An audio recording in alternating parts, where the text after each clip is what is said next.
webinar terkait langkah.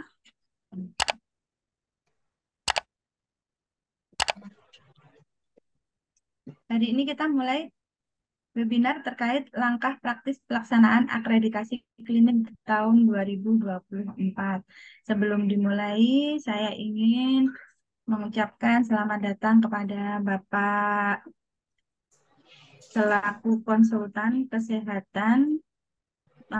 manajemen kesehatan Bapak Dr. Ahmad Yulianto, Mars Wiswa, dan fasilitator pendamping akreditasi FKTP Bapak Suripto SPD MOT, yang pada hari ini beliaunya sebagai narasumber untuk webinar kali ini. Selamat datang Dok, Pak Ripto, sehat selalu.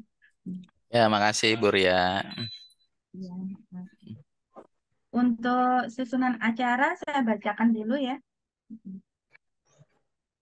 Untuk susunan acara, kita mulai di jam 9 sampai jam 9.15 untuk pembukaan, kemudian 15 menit kemudian di jam 9.15 sampai jam 10 acara kedua terkait pemaparan materi dan penerapan RME, di mana pada sesi yang ini nanti akan dijelaskan oleh Bapak Dr. Ahmad Yulianto, Mars Fiskua.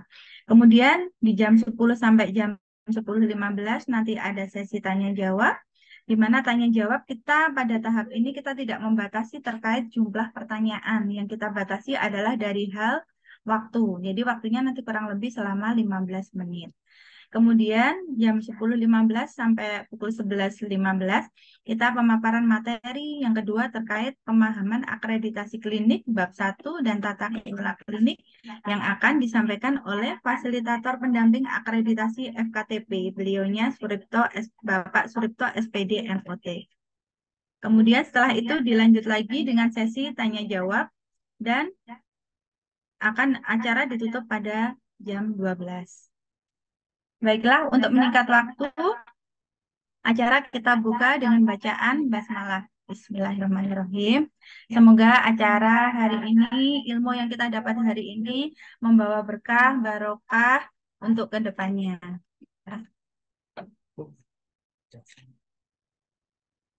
Langsung aja Mas ya. Baiklah, menginjak acara selanjutnya, yaitu terkait pemaparan materi dan penerapan RME, di mana pada materi ini akan disampaikan oleh konsultan manajemen kesehatan Dr. Ahmad Yulianto Mars Biskua. Silahkan Dr. Ahmad, kami silahkan. Terima kasih Bu Ria. Apakah suara saya terdengar jelas ya? Oke, Jelas dok. jelas ya. Yang Terima lainnya? kasih. Saya langsung aja ya, kita share screen ya.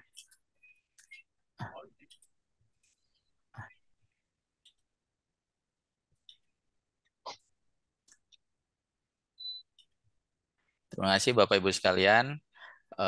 Alhamdulillah kita di bulan puasa ini kita coba untuk melakukan eh, refreshing ya terkait dengan kebijakan peraturan pemerintah, terutama kebijakan penyelenggaraan rekam medis elektronik. Mudah-mudahan teman-teman masih tetap bersemangat, dan saya lihat di isian Google Form-nya banyak berharap ini tidak jadi yang terakhir ya. Mudah-mudahan ini bisa kita jalankan secara serial di di minggu-minggu berikutnya.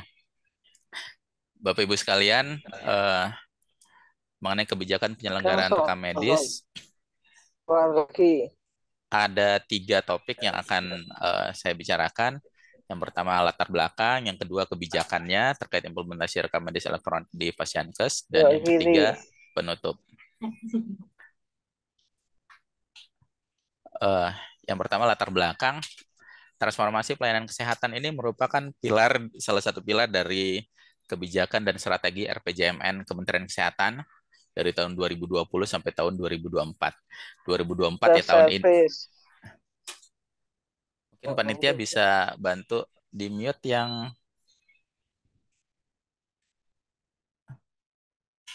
ya. Jadi kebijakan ini berakhir di 2024 ya, sesuai dengan Kementerian Kesehatan juga menterinya akan berakhir di bulan Oktober. Ya, kita berharap ini setelah Oktober juga akan berkelanjutan. Akan tetapi memang peraturan-peraturan yang ada di sini terkait dengan rekam medis sudah diatur melalui Undang-Undang Kesehatan maupun dari Peraturan Menteri Kesehatan. Nah, pilar-pilar transformasi Kementerian Kesehatan itu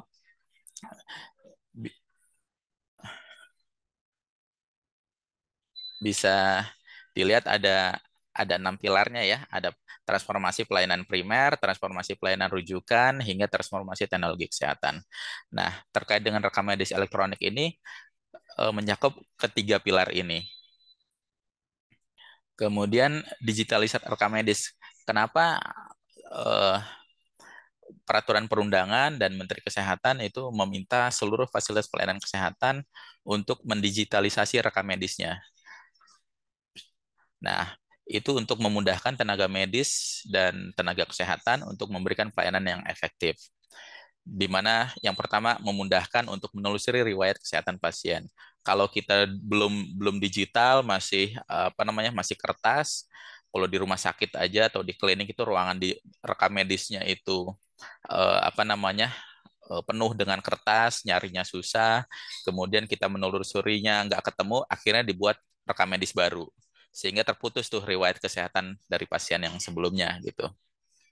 Kemudian yang kedua, pemberian diagnosis dan terapi lebih tepat. Ini untuk menghindari apa namanya kejadian-kejadian yang terkait dengan keselamatan pasien, sehingga kita tidak apa namanya tidak memberikan obat yang sebelumnya ternyata pasien sudah ada alergi misalnya. Kemudian ini jadi runtut dimanapun apa namanya hasil lab kita juga tidak terputus. Jadi tidak ada lagi apa namanya kesulitan untuk mengakses riwayat-riwayat kesehatan kita yang sebelumnya. Kemudian yang berikutnya koordinasi perawatan yang lebih baik untuk keselamatan pasien. Seringkali terutama kalau dulu resepnya masih tulisan tangan, masih dikenal tulisan dokter agak sulit dibaca. Kalau sudah rekam medis elektronik, itu tulisan sudah jelas ya karena diketik. Kemudian sudah connect nanti dari dokter ke apotek sehingga tim yang ada di apotek, yang di farmasi itu tidak banyak apa namanya energinya habis untuk menerawang ini tulisannya apa gitu dari dokternya ya. Kemudian kebijakan penyelenggaraan rekam medis seperti yang saya sampaikan ini sudah diatur di Undang-Undang Nomor 17 Tahun 2023 tentang Kesehatan. Ini undang-undang terbaru kita tentang kesehatan, di mana undang-undang ini menghapus undang-undang yang ada sebelumnya terkait dengan hal dengan kesehatan. Di mana rekam medis menurut undang-undang ini adalah dokumen yang berisikan data identitas pasien, pemeriksaan, pengobatan, tindakan, dan pelayanan lain yang telah diberikan kepada pasien yang dibuat dengan menggunakan sistem elektronik yang diperuntukkan penyelenggaraan rekam medis. Jadi semua hal yang berkaitan dengan pasien dituliskan di dalam satu dokumen itu namanya adalah rekam medis. Dalam hal ini dokumennya itu adalah berupa digital, dokumen digital. Nah, gimana kalau tidak mampu menyelenggarakannya? Kalau tidak mampu menyelenggarakannya, ya nggak apa-apa diselenggarakan non elektronik, tapi sampai dengan hambatan selesai. Artinya ini tidak menjadi pembiaran. Oh, saya tidak mampu sekarang, ya seterusnya saya tidak mampu. Enggak, karena di dalam undang-undang di sini ada catatannya serta dilakukan penginputan ulang data rekam medis pada sistem rekam medis elektronik setelah hambatannya selesai gitu. Jadi malah jadi PR untuk kita untuk menginput ulang data-data yang ada di rekam medis sebelumnya. Ya. Kemudian ada turunan dari undang-undangnya berupa Permenkes nomor 24 tahun 2022 tentang rekam medis, di mana rekam medis elektronik adalah rekam medis yang dibuat dengan menggunakan sistem elektronik yang diperuntukkan bagi penyelenggaraan rekam medis. Sasarannya ke siapa aja? Ini seluruh fasilitas kesehatan, baik praktek dokter mandiri ya, baik dokter gigi, bidan, tenaga kesehatan lain itu termasuk bidan ya, puskesmas, klinik, jadi FKTP semua harus menyelenggarakan, rumah sakit, bahkan apotek, laboratorium kesehatan, fasilitas kesehatan lain yang ditetapkan oleh menteri semua harus menyelenggarakan rekam medis elektronik. Nah, apa saja yang diatur di dalam Permenkes itu? Nah, yang pertama pasien dan fasiankes rujukan dapat data rekam medis. Fasiankes wajib menyelenggarakan rekam medis. Ini ada di pasal 3. termasuk pelayanan telemedicine oleh Pasienkes. Sebelumnya kalau yang menyelenggarakan telemedicine belum ada payung hukumnya nih. Nah, sekarang sudah ada nih. Ada pelayanan telemedicine tapi tetap tercatat di fasilitas pelayanan kesehatan tertentu gitu. Jadi walaupun melakukan telemedicine, tapi dokternya tetap memiliki SIP di salah satu Pasienkes dan hasil telemedicine-nya itu dicatat di dalam rekam medis Pasienkes tersebut. Nah, rekam medis elektronik paling lambat diimplementasikan 31 Desember 2023. Nah, sekarang kita udah bulan Maret 2024. Nah, nanti di slide saya berikutnya ini ada dampak nih. Karena dari Permenkes minta 31 Desember 2023 sudah rekam medis, bagi yang belum, itu nanti akan dikeluarkan surat teguran. Surat teguran, koreksi daripada hasil rekam, daripada akreditasinya, bahkan sampai pencabutan akreditasinya. Gitu ya. Nah, kemudian apakah cukup aja dengan punya rekam medis? Ternyata enggak. Wajib terintegrasi dan terregister dengan Kemenkes. Jadi rekam medis elektroniknya itu harus terhubung dengan Satu Sehat. Kemudian sudah terhubung dengan Satu Sehat ini transfer RME untuk rujukan harus melalui Satu Sehat. Jadi rujukan pun nanti menggunakan aplikasi rekam medis yang sudah terkoneksi dengan Satu Sehat. Sehingga ketika kalau sudah terkoneksi dengan Satu Sehat, Bapak Ibu di rumah bisa lihat cek aplikasi Satu Sehat mobile-nya, itu bisa nanti kelihatan itu surat rujukannya dari dokter. Jadi kalau ketika pindah Pasienkes tinggal ditunjukkan aja dari aplikasi Satu Sehat mobile-nya. Ini ke depannya ya. Kemudian sistem RME wajib terregister di Kemenkes. Nah, jadi kalau sudah punya rekam medis sebelumnya, corporate sudah bikin sendiri, atau saya memang sudah punya sebelumnya, tapi saya nggak pernah terregister nih di Kemenkes. Nah, ini tolong dengan adanya Permenkes 24 2022 ini, Kemenkes minta tolong diregister dengan Kemenkes agar memiliki satu bahasa yang sama, kemudian dapat terkonek dengan Satu Sehat. Nah, standar interoperabilitasnya juga harus tersandar. Ini kenapa harus terregister, kemudian interoperabilitasnya tersandar. Kalau yang ngerti apa namanya IT, ada sistem satu bahasa yang sama, yang apa namanya, yang sehingga dapat terjadi pertukaran data. Itu sistem FHIR ya yang digunakan oleh Kementerian Kesehatan. Kemudian variabel dan metadatanya mengacu pada yang ditetapkan Kemenkes. Ini sudah ada Permenkesnya sendiri nih tentang metadata. Nah, itu gunanya nyambung tadi dari register sehingga apa yang ada di sini bisa terpenuhi oleh rekam medis elektronik yang dimiliki oleh teman-teman. Kemudian pengelolaan data dalam rangka pelaksanaan kebijakan kesehatan, akses rekam medis oleh Kemenkes dalam rangka pengelolaan data kesehatan untuk tujuan kebijakan bidang kesehatan. Jadi dari data rekam medis yang sama se-Indonesia, eh, dari Dinas Kesehatan hingga Kementerian Kesehatan dapat membuat kebijakan. Karena kalau ditanya berapa sih apa namanya kasus tertentu gitu, hipertensi, angka hipertensi di Indonesia itu berapa? Nah, kalau sebelumnya nggak ada, kita mesti apa setiap daerah itu, setiap dinas kesehatan memiliki angka yang berbeda-beda. Ketika ditarik ke Kementerian Kesehatan sehingga datanya menjadi tidak valid. Ya, dengan adanya rekam medis elektronik ini, ke depannya akan mempermudah Kementerian Kesehatan untuk memiliki data kesehatan yang lengkap se-Indonesia, sehingga dalam membuat kebijakannya akan lebih baik. Jadi kemudian yang berikutnya pasien atau keluarga mendapat RMS setelah perawatan dari berbagai bentuk. Jadi yang seperti saya sampaikan, kalau sudah terkoneksi dengan Satu Sehat, begitu pulang, baik rawat inap maupun rawat jalan, bisa lihat di mobile Satu Sehat mobile-nya, itu datanya pada saat berobat tadi itu sudah muncul gitu ya. Jadi kemanapun teman-teman sekalian pindah bisa menunjukkan ke dokternya, bisa tahu dan bahkan bisa menunjukkan ke dokternya hasil riwayat kesehatannya. Kalau dokternya belum terkonek dengan Satu Sehat ya. Nah, kemudian terkait dengan tadi bahwa RME paling lambat diimplementasikan 31 Desember 2023, Kementerian Kesehatan juga melakukan penguatan tentang penyelenggaraan rekam medis ya dalam rangka pembinaan dan pengawasan ya. Bertujuan agar seluruh pasien menyelenggarakan rekam medis elektronik dan melakukan integrasi dengan platform Satu Sehat sebagai upaya peningkatan mutu pelayanan kesehatan. Jadi bukan hanya punya RME, tapi harus juga terkoneksi. Nah, kemudian yang di bawahnya, sanksi administratif dapat dikenakan apabila penyelenggaraan RME tidak dilaksanakan. Nah, kalau nggak punya RME sama sekali, kita kenain sanksi administratif. Mulai dari teguran tertulis, rekomendasi penyelesaian status akreditasi, hingga rekomendasi pencabutan status akreditasi. Nah, yang mengeluarkan teguran ini siapa? Pemerintah daerah, mulai dari Dinas Kesehatan Kabupaten Kota, Dinas Kesehatan Provinsi, bahkan Kementerian Kesehatan. Nah, teman-teman sekalian, saya dapat informasinya, sebagian klinik sudah mendapatkan surat teguran. Sebagian dokter sudah dapat surat teguran. Sebagian dokter gigi sudah dapat surat teguran. Bahkan bidan praktek mandiri sudah mendapat teguran karena tidak memiliki RME. Ya, sekarang dari mana nih mereka tahu bahwa itu sudah RME atau tidak? Nanti di slide berikutnya akan saya jelaskan ya. Nah, ini tegurannya dulu. Teguran tertulis bagi yang belum RME sampai 31 Desember 2023 ya. Ini 31 Maret 2024 itu rekomendasi penyesuaian status akreditasi ya. Jadi dia sudah punya RME tapi belum terkoneksi satu sehat. Ditunggu sampai 31 Maret. Kalau 31 Maret belum juga terkoneksi, nah status akreditasinya akan disesuaikan, rekomendasi penyesuaian ya. Jadi Kementerian Kesehatan akan ngirim ke lembaga penyelenggara akreditasinya, minta untuk dicek ulang nih.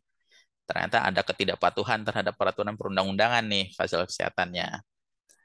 Kemudian sampai 31 Juli 2024 harus terkoneksi satu sehat minimal 50% dari seluruh kunjungannya. Jadi terkoneksi satu sehat kunjungannya itu bagaimana? Itu indikatornya kalau saya berobat di situ, saya pulang bisa muncul datanya di mobile app Satu Sehat saya. Ini sampai 31 Juli 50%. Sampai Desember 24 harus 100%. Semuanya terkoneksi. Ya. Bagaimana kalau tidak punya juga nih rekam medik elektroniknya?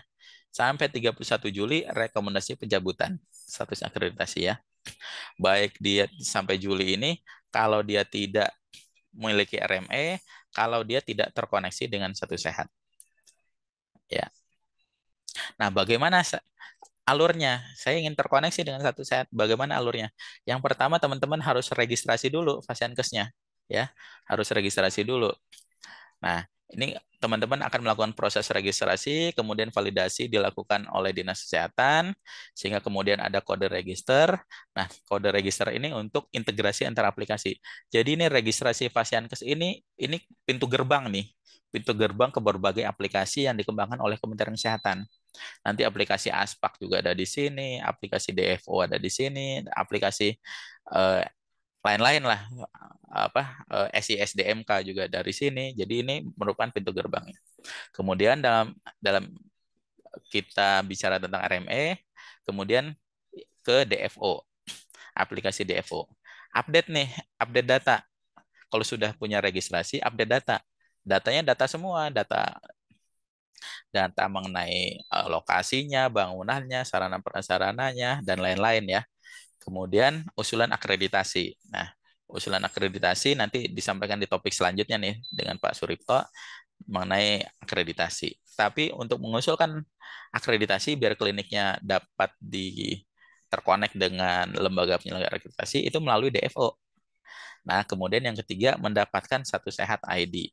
Jadi ketika sudah update di DFO terkait dengan RME-nya, nanti fasilitas kesehatan akan mendapatkan Satu Sehat ID yang terdiri dari secret key, client ID, dan organization ID.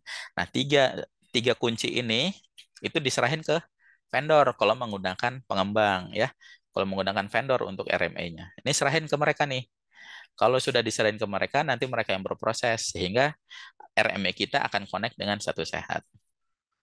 Ya, nah RME ini ada tiga ya yang bikin. Pemerintah ini ngasih gratis. Kalau untuk klinik namanya Simgos Klinik. Kemudian Mandiri ini buatan sendiri. Saya nggak mau ngikutin punya pemerintah, saya punya RME sendiri. Kantor udah bikinin, boleh. Tapi diregister ke Kemenkes. Ya, diregister ke Kemenkes. Kemudian swasta, ini swasta yang vendor tadi. Kalau udah vendor, ini DFO-nya diupdate, dapat Satu Sehat ID, kasih ke mereka. Ya, sehingga hasil akhirnya semua bisa melakukan bridging terjadi interoperabilitas antara RME masing-masing klinik dengan Satu Sehat. Jadi kementerian ini bukan mau mengambil alih sistem Bapak Ibu sekalian, cuma pengen terjadi interoperabilitas ya. Nah, ini Satu Sehat ini menerima RME dari Fasiankes. Terjadi interoperabilitas dari RME teman-teman ke Satu Sehat ya. Kemudian dari aplikasi Satu Sehat akan mengirimkan ke Satu Sehat Mobile. Oke. Nah, registrasi Fasiankes ini sudah ada ininya peraturannya. Kalau untuk klinik ada nih ya. Peraturan eh, Keputusan Menteri Kesehatan nomor 4392 tahun 2020 tentang registrasi klinik. Nanti registrasi kliniknya itu yang sekarang ini 11 digit ya. Karena 2 digit awal itu untuk kode provinsi, kemudian kode kabupaten kota, kode jenis Fasiankes, dan nomor urut Fasiankes. Ya. Kemudian alur registrasi klinik seperti ini, daftar dulu ke aplikasi registrasi, kemudian Dinkes Kabupaten Kota melakukan verifikasi, setelah diverifikasi, Fasiankes login lagi, masuk lagi ke aplikasi eh, registrasi Fasiankesnya, isi form data Fasiankes, SDM, sarana prasarana alatnya, aspaknya, ya, semua diisi. Kemudian kembali divalidasi lagi, isian dari Fasiankes divalidasi lagi. Setelah Kemudian Dinkes Provinsi hanya melakukan monitoring dan evaluasi. Jadi Dinkes Provinsi tidak ikut memvalidasi, tapi melakukan monitoring dan evaluasi. Kemudian Kemenkes melakukan penerbitan kode Fasiankes atau kode registrasi. Kemudian satu Fasiankes hanya satu kode registrasi. Biasanya banyak pertanyaan ini, wah kemarin saya ngisi registrasinya pakai data email pribadi, boleh nggak dirubah lagi ke email saya? Nah, kalau input ulang terjadi double registrasi, ya lebih baik dilaporkan dulu ke aplikasi ke Dinas Kesehatan, kemudian berkoordinasi dengan Dinas Kesehatan berkoordinasi dengan Kementerian Kesehatan. Atau teman-teman juga bisa menyampaikan melalui aplikasi Mantis. Nanti di slide saya berikutnya ada mengenai aplikasi Mantis ya. Jadi disinilah tempat kita berkomunikasi dengan Kemenkes, menyampaikan keluhan, saran atau apapun yang ingin kita sampaikan ya terkait dengan sistem informasi yang ada di Kementerian Kesehatan. Nah, kemudian ini DFO ya. DFO dapat diakses melalui dfo.kemenkes.go.id. Jadi ini aplikasi tapi bersifat web based ya. Web based siapa? Nih semua ini yang bisa memiliki DFO ya.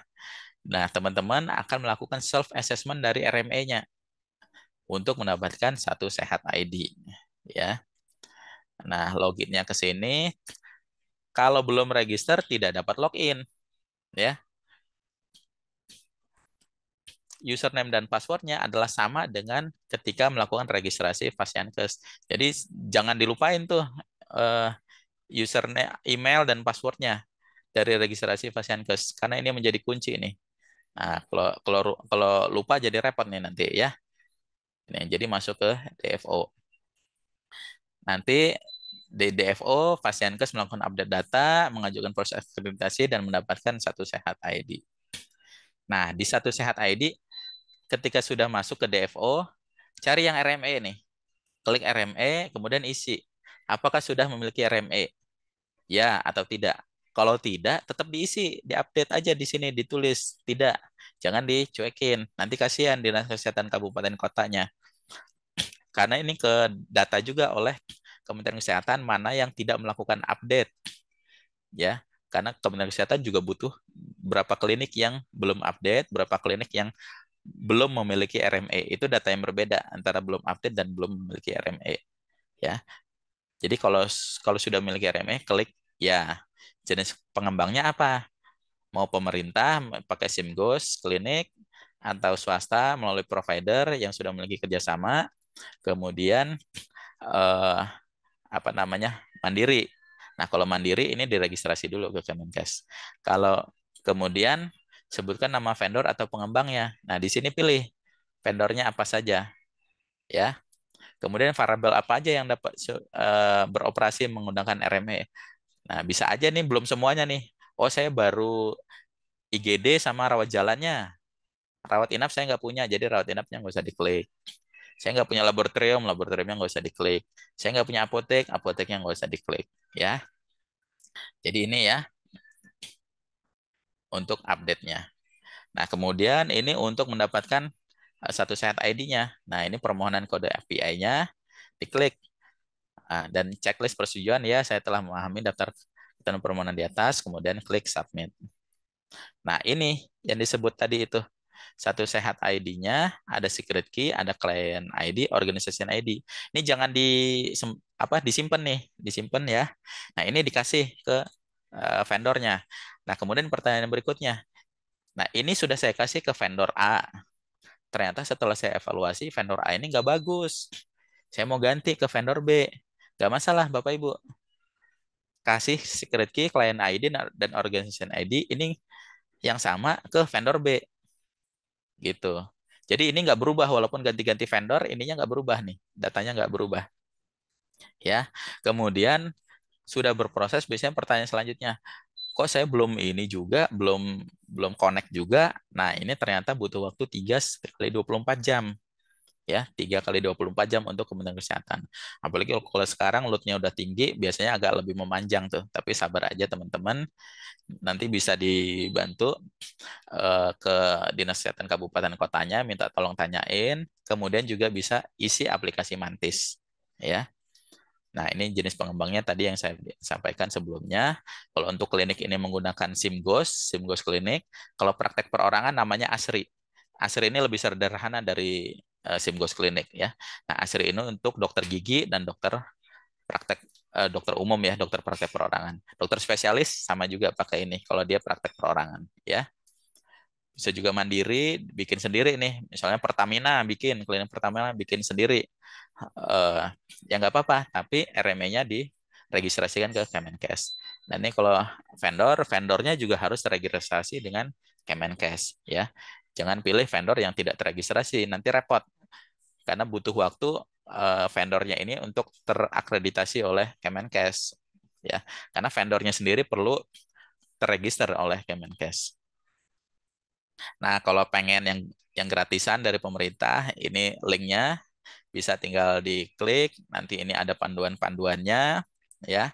Ini masuk ke Telegramnya juga. Kalau mau bertanya, berkomunikasi, bisa sharing-sharing sesama pengguna SIMGOS Klinik. Nah, ini link demonya. Nah, kemudian kalau mau pilih yang vendor, ini semua vendornya. Ini ada di sini, tinggal diklik ini akan muncul vendornya. Banyak sekali vendornya ya. Kemarin hanya 13, sekarang udah bertambah-bertambah, semakin banyak pilihan. Nah, kalau bingung, kalau sudah apa namanya terkoneksi, sudah punya RME, mau nanya segala macam, keluhan, kendala, nah ini melalui aplikasi Mantis gitu ya. Bahkan kalau yang double register juga kita kalau teman-teman yang di Dinas Kesehatan Kabupaten Kota juga menggunakan aplikasi Mantis ini. Kenapa harus menggunakan email? Kalau ditanya ke Kementerian Kesehatan agar terregister. Ya, kalau lisan atau WA suka nggak terregister, mereka bingung nanti untuk ngeceknya. Jadi kalau ada gugatan dari Vaskes, ya saya kan sudah lapor. Gitu. Nah, dicek sama Kementerian Kesehatan ke sistemnya. Oh kok nggak ada? Oh iya kemarin melalui WA sih, ngomongnya melalui telepon. Nah, kalau melalui email, mereka bisa ngelacak lagi ada di history dari email mereka. Nah, ini sebagai penutup sesuai Undang-Undang Nomor 17 Tahun 2023 tentang kesehatan dan Permenkes 24 2022 tentang Fasiankes wajib menyelenggarakan rekam medis elektronik. Semua wajib untuk memiliki rekam medis elektronik.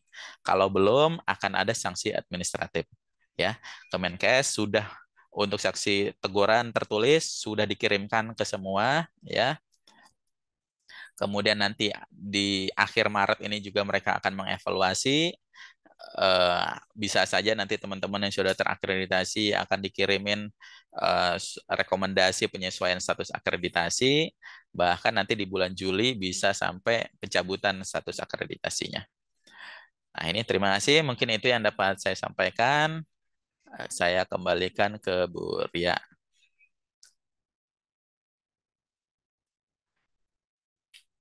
Bu Ria, silakan kalau ada yang ingin bertanya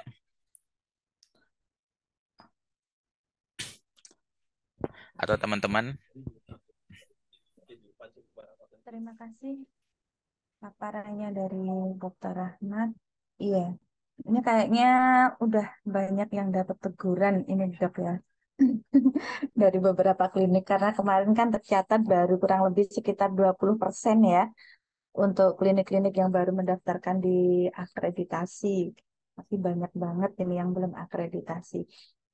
Oke, untuk sesi tanya jawab boleh dimulai dari sekarang. Tadi ada beberapa yang sudah bertanya sih dok dari Mbak Zudi Fitriana. Kalau vendornya tidak terregister, berarti untuk pilihan sudah menggunakan RME, pilihan sudah menggunakan RME dipilih belum ya dok? Nah, boleh ini untuk Mbak Zudi Fitriana, mungkin silakan live dengan Dokter Rahma. Assalamualaikum Dokter Rahmat. Ya, Waalaikumsalam. Waalaikumsalam. Udah dapat teguran Saya tertulis ya? mendapatkan surat cinta dari Kemenkes nih dok. Alhamdulillah dapat Iya. surat cinta. Ini repotnya ya kalau vendornya belum terregister. Vendornya Iya udah. betul sebenarnya. Jadi sebenarnya gini dok, di Mm-mm, kantor itu di klinik tuh udah pakai RME. Hanya mm-mm. si RME ini belum terdaftar di Kominfo, kan harus terdaftar ya dok. Iya betul. Saya sudah menyampaikan ke atasan di kantor kalau kita Mm-mm, nggak bisa pakai vendor ini Pak karena yang bersangkutan ini tidak terdaftar di Kominfo. Nah, mm-mm. untuk isi data DO-nya kemarin kan saya mengisinya pakai remenya Simgos, tapi ternyatanya emang belum pakai Simgos itu loh, Dok. Jadi harus isinya gimana? Menggunakan RME, jawabannya iya atau tidak? Sudah atau belum? Jawabannya tidak aja dulu ya. Ini apa namanya kliniknya BPJS nggak? Enggak, Dok. Akreditasi? Akreditasi sudah Akreditasinya terakreditasi. belum. Oh belum. Belum. Oh Mm. belum. Kliniknya klinik kementerian, Dok. Oh klinik Jadi kementerian. tidak Kementerian iya apa nih? tidak bekerja sama dengan BPJS Kemendikbudristek. Oh Kemendikbudristek ya. Iya. Ya udah sementara dibikin tidak aja dulu ya. Oke, berarti nanti Dibi- bawahnya kolom yang bawahnya nggak ada pilihan berarti ya? Iya, tapi tetap diupdate dulu. Nah, sambil ya itu mesti menentukan pilihan secepatnya tuh. Karena nanti bulan Juli atau sampai akhir Desember kan takutnya nanti Kementerian Kesehatan ngasih surat teguran yang kedua lagi. Iya, baik. Kemarin surat Iya. teguran pertama sudah kami proses, Dok. Mm-mm. Sudah berkirim lagi ke Simple Development ya. Ya, heeh. Ya, ke situ. Tapi masih nunggu jawaban sih. Rencananya memang kita mau pakai SIMGOS. Oh, Itu pakai SIMGOS aja. Ya, rencananya. ya. Cari yang gratis kata atasannya gitu, Pak. Iya, sama-sama kementerian pakai aja yang gratis. Tapi memang Iya. dari kementerian itu kemarin klinik kan banyak komentarnya terkait SIMGOS ini. Di SIMGOS-nya ini mensyaratkan harus ada yang mengerti IT. Jadi maksud kementerian itu DTO-nya ya, DTO-nya. Maksudnya ya kalau kalau buta banget terkait IT nanti malah bingung sendiri gitu maksudnya. Tapi tidak berarti harus memiliki pendidikan IT gitu loh. Paling nggak ngerti lah terkait komputer gitu maksudnya. Teman-teman sudah banyak yang protes ya begitu. Wah ini di syaratnya SIMGOS harus ada IT, berarti saya harus hire lagi orang IT, nambah biaya lagi. Enggak, maksudnya DTO itu paling nggak ngerti lah terkait dengan komputer.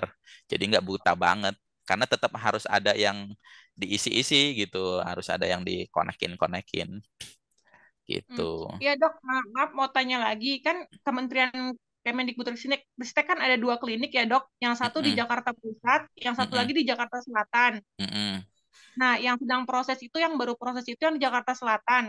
Dia mm-mm, sudah mengajukan SIMGOS. Terus kemarin mm-mm, kata orang IT-nya, orang IT kita maksudnya bukan IT-nya Kemenkes, udah mm-mm, dicoba install OS-nya, tapi masih mm-mm. tetap nggak bisa nyambung ke aplikasi SIMGOS, katanya gitu. Nah itu ke Telegramnya aja, kan gabung ke Oh, Telegram dan ada grup Telegram. Iya, ada iya, grup iya, iya. Telegram. Nah, itu Iya, iya, komunikasi iya. dengan Telegram. Nanti di Telegramnya itu kan ada Oh, orang IT Kemenkes yang mantau. oh gitu. Baik, baik, baik. Nanti saya Mm-mm. sampaikan ke orang IT-nya kalau gitu. Iya. Di slide saya tadi kan Oke. ada tuh yang Telegram ya. Mm-mm. Iya, iya, iya. Oke, Iya. dokter. Terima kasih banyak. Ya, sama-sama. Terima kasih pertanyaannya dari Mbak Sudi Fitriana ya, yang kebetulan udah dapat surat cinta. Moga-moga nggak dapat surat cinta lagi Mbak ya habis ini ya. Kasihan juga ini. Aduh, ya Allah. Dah, kita untuk yang pertanyaan selanjutnya ya. Ini dari Bapak Andi atau Mas Andi ya. Nah, izin bertanya, untuk versi RME gratis dari Kemenkes, apakah ada persyaratan khusus untuk Mas Andi atau Bapak Andi? Silahkan.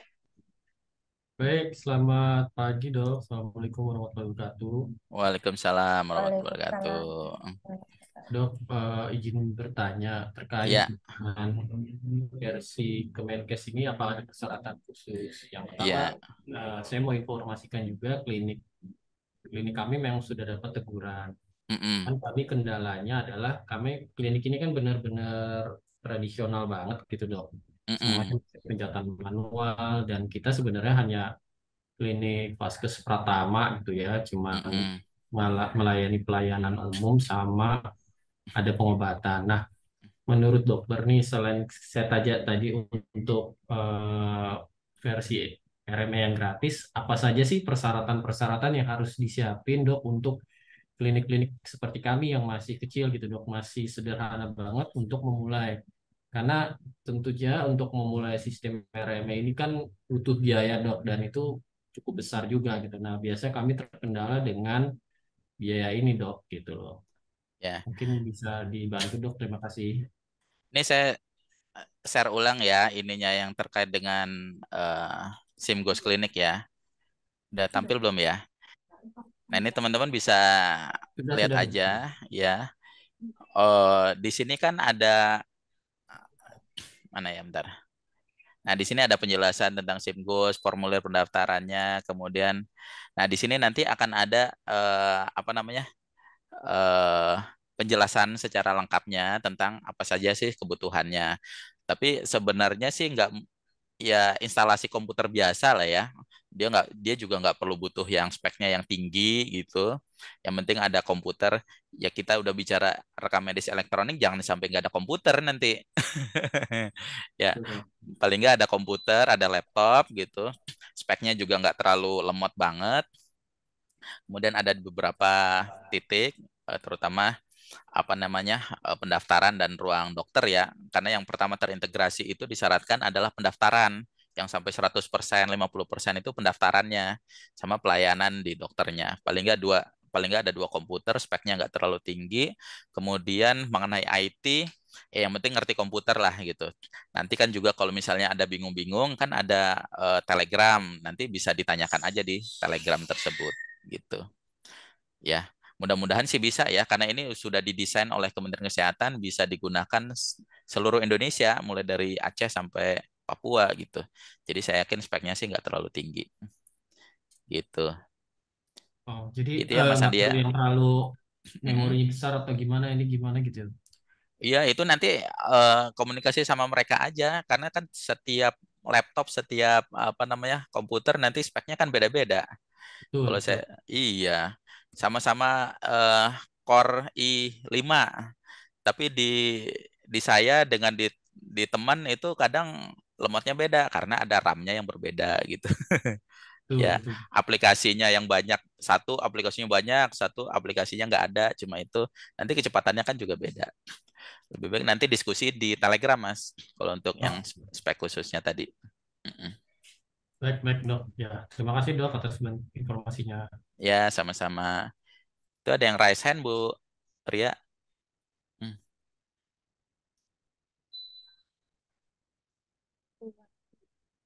Bu Suwanti mungkin bisa langsung open mic. Silakan. Selamat pagi dokter. Selamat pagi. Saya Swanti. Yang ingin saya tanyakan, saya kan udah pakai RME dok, RMMI. Mm-mm. Nah kadang-kadang pasien suka nggak mau kasih KTP-nya dok, karena kadang-kadang kalau penyakitnya kayak GO, dia malu Iya, dok.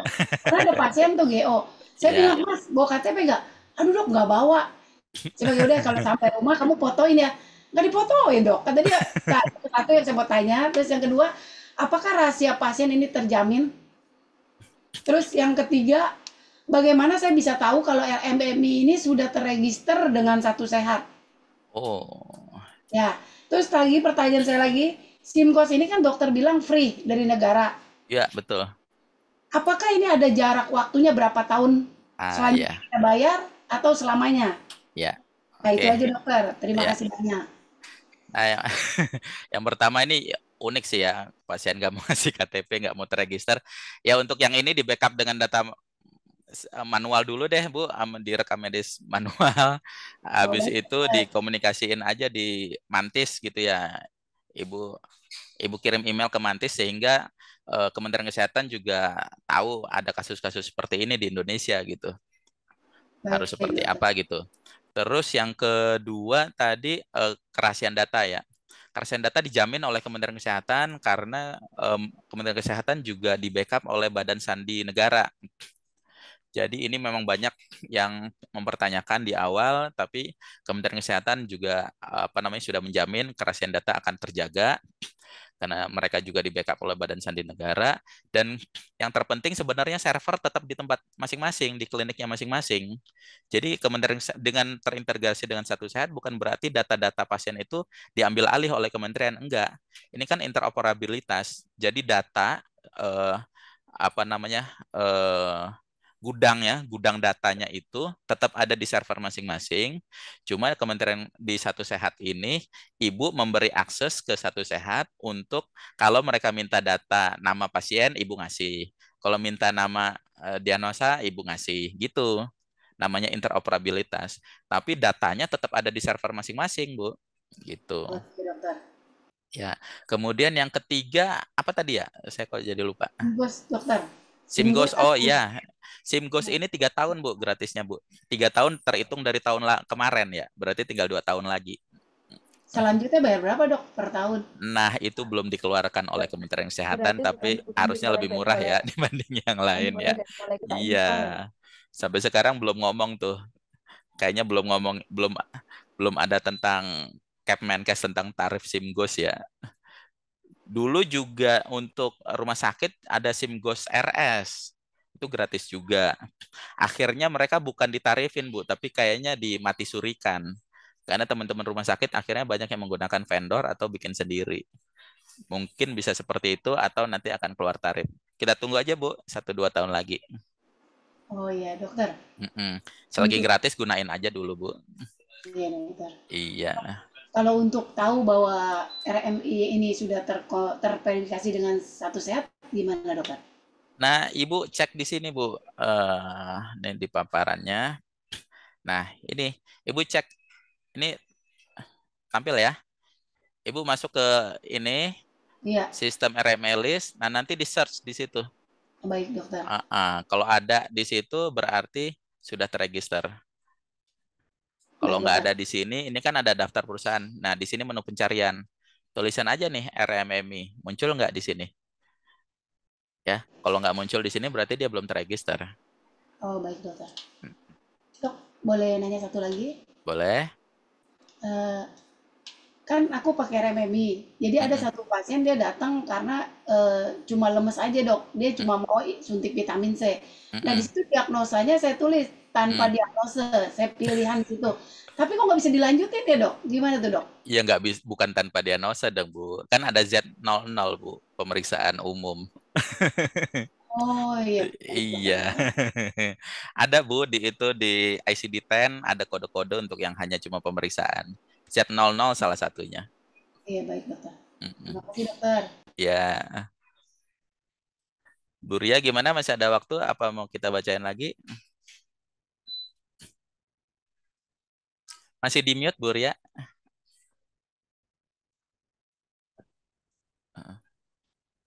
Boleh dok satu pertanyaan lagi. Ini banyak banget lumayan ini pertanyaannya di grup ya. Satu pertanyaan lagi untuk kita selesaikan di lab. Kemudian nanti untuk yang selebihnya bisa via di grup ya Bapak Ibu ya. Tetap kita layani, tenang saja. Kita respon semua pertanyaan yang masuk. Ini satu lagi dok ya. Silakan satu lagi.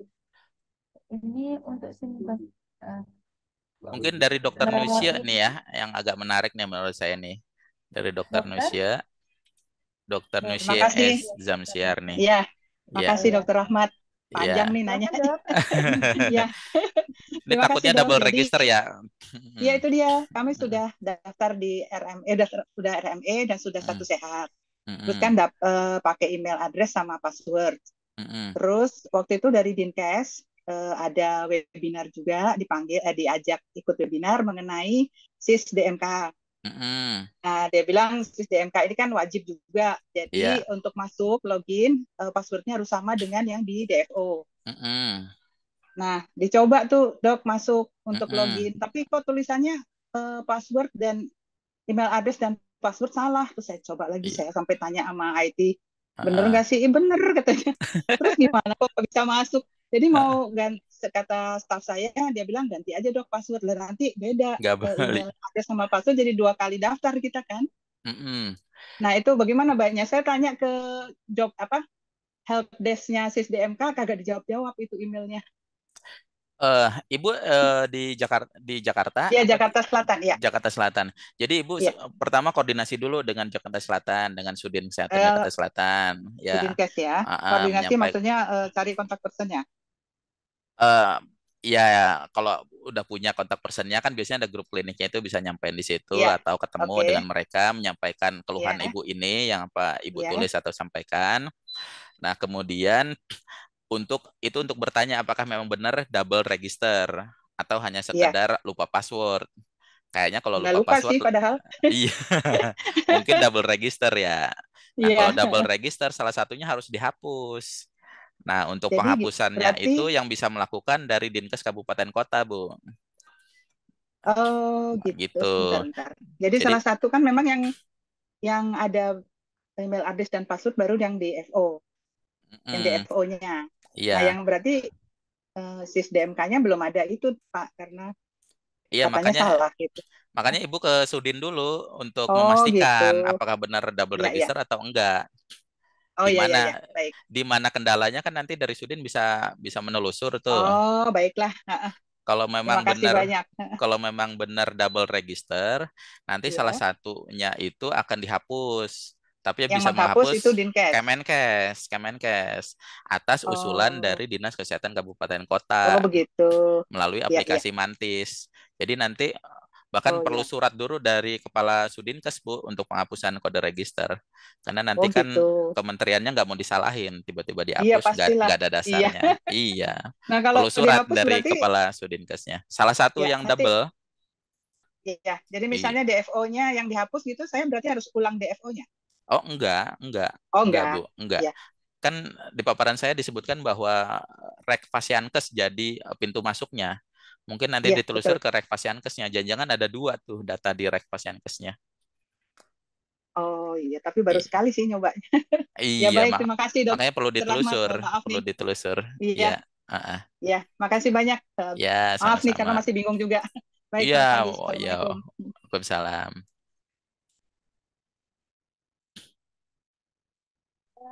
Pertanyaan. Udah. Ini masih banyak banget pertanyaan ini, Dok. Jadi untuk yang belum bisa bertanya langsung ya, gabung langsung di sini, minta tolong nanti untuk di forward ke grup ya terkait pertanyaannya. Jadi kita bisa selesaikan satu persatu untuk konsultasi terkait pertanyaan. Ya, untuk yang pertanyaannya belum sempat dijawab oleh Dokter Ahmad Iya. ya. Mohon maaf karena waktunya kita lumayan terbatas nih, Dok ya. Ya, nanti apa namanya teman-teman ketik ulang aja di WA group. Nanti Oke. akan saya jawab. Kalau memang teman-teman masih banyak pertanyaan, mungkin kita buat sesi kedua lagi webinar berikutnya ya, Bu Ria ya. Mm-mm. Terima kasih Dr. Rahmat atas paparan dan juga konsultasi ini tadi yang sudah diberikan. Baik, untuk acara yang selanjutnya, kita di pemaparan materi terkait pemahaman akreditasi klinik bab 1, yaitu terkait tata kelola klinik. Di mana pada bab ini akan dijelaskan oleh Fasilitator Pendamping Akreditasi FKTP Bapak Suripto SPD MOT. Kepada Bapak Suripto, kami silakan.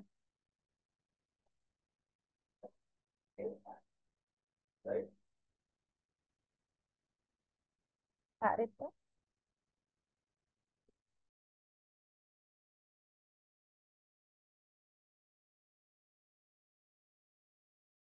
Ya, Ya, baik. Terima kasih Bu Ria atas waktu dan kesempatannya. Ini tadi nggak Eh, kelihatan. mohon izin nih, kayaknya kameranya kurang kurang bagus ya, jadi nggak terlihat dengan jelas ya. Iya, hilang. Sebentar di dulu.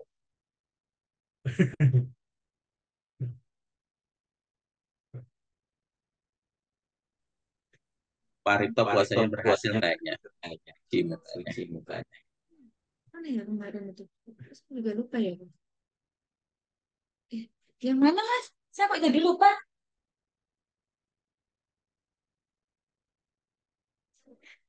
Blur aja kali blur ini. Ini kan ada yang merah, ada yang biru. Jujur aja.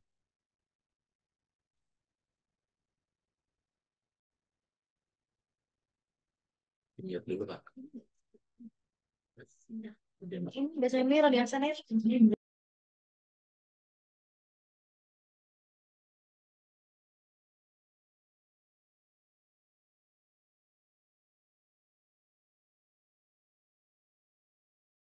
Tadi kepencet yang itunya.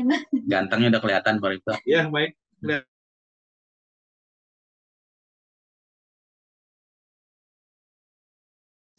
Dok, masih di mute. Ini Pak Rito. Ya, baik. Terima kasih tadi memang ada sedikit kendala. Tampilannya tidak begitu jelas ya, tapi ini sudah terang ya. Jadi kita bisa menyapa Bapak Ibu, nanti kita saling kenalan. Dan akan dilanjutkan, izinkan saya Suripto untuk menyampaikan paparan tentang bab 1 tentang tata kelola klinik. Tapi sebelumnya harus kita sapa dulu ya Bapak Ibu semuanya. Selamat pagi Bapak Ibu semuanya. Assalamualaikum warahmatullahi wabarakatuh. Salam sejahtera buat kita semuanya. Ya, untuk penyemangat Bapak Ibu ya. Jadi biasanya kalau kegiatan akreditasi ini biasanya ada pantun nih ya, supaya kita lebih semangat. Maka saya akan berpantun dulu ya, tolong bantu cakepnya jangan lupa. Pagi-pagi minum air hangat, Cakep. menyantap coklat. Cakep. Assalamualaikum wahai sahabat. Pagi-pagi Pagi-pagi harus harus semangat. semangat. Cakep. Ya, Cakep. baik. Ya, jadi pagi-pagi walaupun kita di bulan puasa dan bagi Bapak Ibu yang menjalankan tidak ada salahnya kita sambil menimba ilmu ya berkaitan dengan kegiatan akreditasi kita yaitu di klinik klinik utama dan pratama. Bapak Ibu perlu saya informasikan bahwa memang sesuai peraturan Menteri Kesehatan yaitu Permenkes nomor 34 tahun 2022 maka seluruh FKTP, yaitu fasilitas kesehatan tingkat pertama, itu harus melaksanakan akreditasi. Yaitu apa saja? Ada puskesmas, klinik. Klinik itu tidak disebutkan ya, klinik pertama dan utama, tapi menyangkut seluruhnya. Kemudian ada UTD, ada laboratorium kesehatan, dan ada praktek dokter mandiri dan praktek dokter gigi mandiri. Nah, bayangkan hanya praktek dokter, Bapak Ibu, itu pun nantinya akan diakreditasi. Apalagi ini sebuah klinik ya. Kalau kita bicara klinik, pastinya ada beberapa nakes yang terkumpul di dalamnya. Beda dengan praktek mandiri. Kalau mandiri tentunya sendiri, begitu kan? Nah, itulah yang menjadi kewajiban kita harus terakreditasi. Nah, sekarang masalahnya kenapa sih klinik kita harus diakreditasi, Bapak Ibu? Sedangkan misalkan, oh klinik kita sebenarnya sudah banyak loh kliennya, begitu kan? Maka bicaranya bukan dari klien atau pengunjung, tapi yang jelas pemerintah melalui Kementerian Kesehatan adalah ingin meningkatkan mutu layanan dan yang paling penting adalah untuk keselamatan pasien. Nah, ini yang paling penting ya. Kemudian dengan adanya akreditasi, untuk melindungi juga pegawai-pegawainya, karena nanti di dalamnya nanti ada manajemen resiko. Nah, manajemen resiko itu meliputi pegawai, lingkungan, sarpras, termasuk nanti ada PPI, pencegahan dan pengendalian infeksi. Nah, itu tujuannya nih. Berikutnya, kenapa akreditasi harus diterapkan di klinik? Sebagai pendukung program pemerintah. Ya, karena pemerintah ini adalah regulasi di tingkat negara, ya, tingkat nasional, untuk menyelenggarakan hal bidang kesehatan yang tentunya yang harus terstandar untuk melindungi masyarakatnya. Dan yang paling penting adalah dengan adanya akreditasi, maka akan tersusun suatu tata kelola organisasi dan layanannya. Nah, sebenarnya itu ya Bapak Ibu ya. Nah, untuk semuanya itu, maka disusunlah sebuah elemen penilaian akreditasi untuk klinik. Nah, yang terbaru Bapak Ibu, ini hanya ada 3 bab. Kalau yang tahun lalu, Permenkesnya adalah nomor 46 tahun 2015. Iya benar, 46 tahun 2015. Dulu cukup banyak ya, ada 4 bab, kemudian elemennya juga banyak.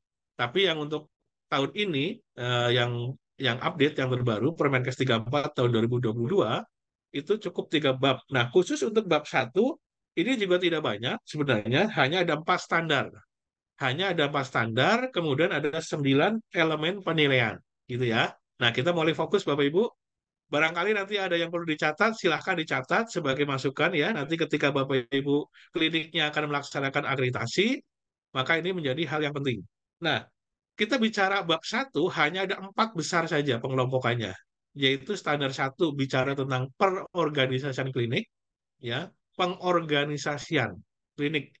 Nah, nanti kita bicara banyak di situ, apa saja yang dibutuhkan dokumennya. Kalau suatu klinik pasti harus ada ya organisasinya supaya mekanisme layanannya bekerja dengan baik. Maka disusunlah organisasi. Nah, ini yang diminta oleh kementerian melalui elemen penilaian. Kemudian yang kedua, Share screen-nya belum, Mbak Rita. ya, tolong dibantu. Yang kedua, tata kelola SDM. Nah, kita baru pembukaan dulu ya. Belum masuk ke slide. Tata kelola SDM yaitu bagaimana nanti semua itu harus kita laksanakan pengaturan tentang SDM, kebutuhan, anjapnya, dan seterusnya. Nah, kemudian yang ketiga, kita bicara tentang standar yang ketiga, bicara tentang fasilitas dan keselamatan. Kenapa? Karena suatu klinik pastilah memberikan layanan. Nah, layanannya itu sangat beragam setiap klinik. Nah, itu semuanya harus melindungi seluruh pasien.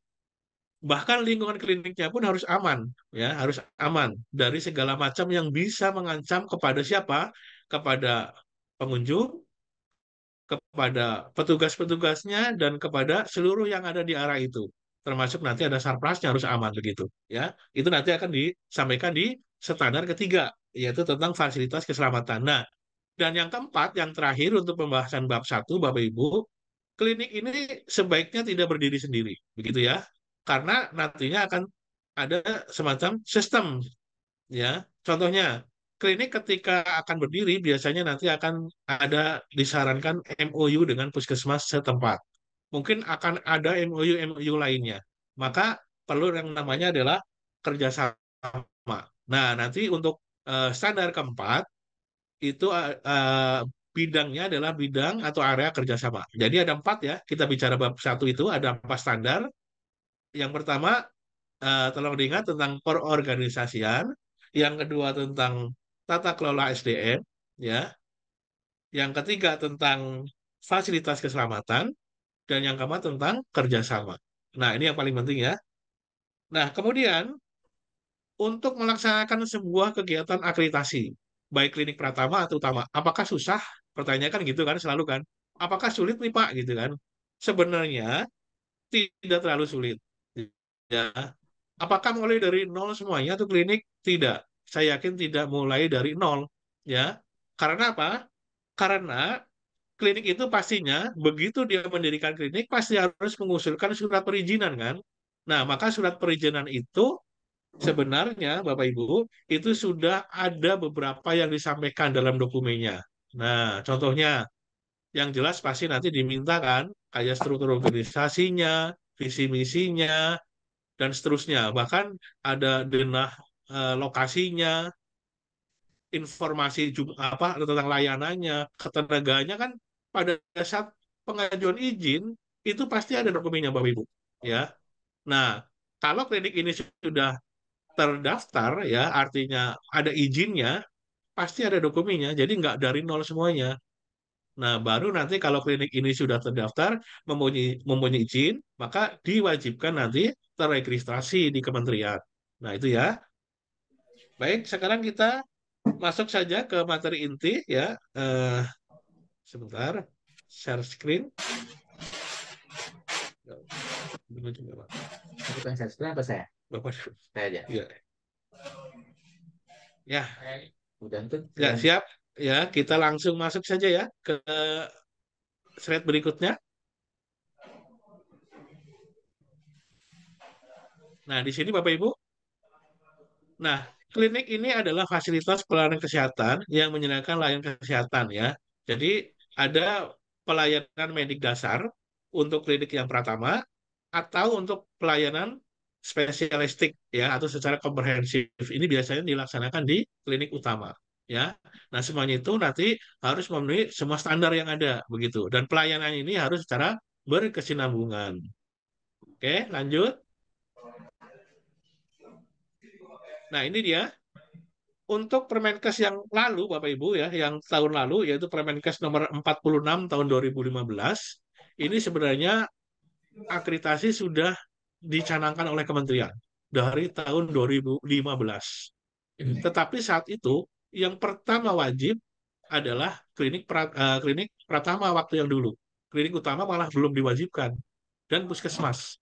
Nah, untuk tahun ini, per tahun 2022 ya 2023 maka semuanya harus terakreditasi baik klinik utama dan pratama. Nah, ini pentingnya Bapak Ibu untuk menyiapkan ya petugasnya untuk mengetahui apa saja yang diperlukan ya untuk melaksanakan sebuah kegiatan akreditasi.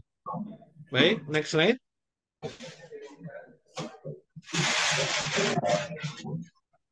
Nah, ya ini dia tadi yang disampaikan bahwa ada 3 bab, Bapak Ibu. Yang pertama adalah tentang tata kelola klinik, kalau kita singkat adalah TKK ya. Yang kedua adalah peningkatan mutu dan keselamatan pasien, itu bab 2. Itu bicaranya tentang mutu ya. Nanti ada INM, ada IKP gitu kan. Ada penilaian-penilaian capaian target yang lainnya, ada PPI dan seterusnya, itu ada di bab 2. Nah, kalau bab 3 itu tentang PKP, penyelenggaraan kesehatan perorangan, itu pure adalah pelayanan kepada pasien ya, layanan kesehatan kepada pasien itu semuanya diatur di bab 3. Nah, untuk kali ini kita akan fokus saja dulu di tata kelola klinik. Yang ini sebenarnya ranahnya masih ranah umum ya Bapak Ibu ya. Tetapi ini yang mendasar karena ini ada kaitannya nanti dengan persyaratan utama dari sebuah klinik. Oke, lanjut. Ini dia.